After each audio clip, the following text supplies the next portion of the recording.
To show you how to remove the CD player and the display monitor from Ford Escape 2013, which is similar to the some other years.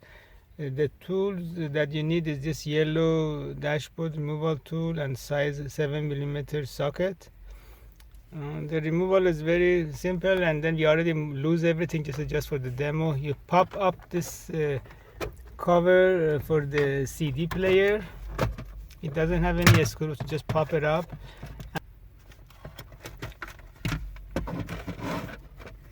And there are two 7mm screws.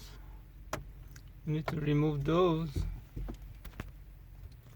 And now you pop up the air conditioning vent around the monitor.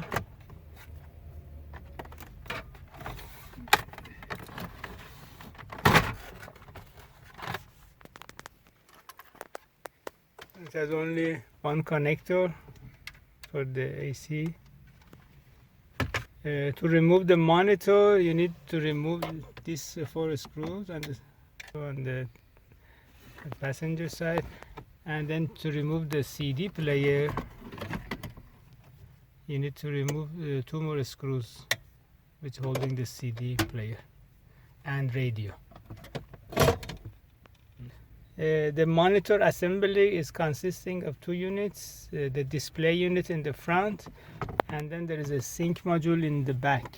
The problem is that the black display, most of the time this sync module goes out and then causing the black display issue. Repair for the radio or CD player or the monitor, you can send it to High Tech Electronic Services in Van Nuys, California, 818-785-8085.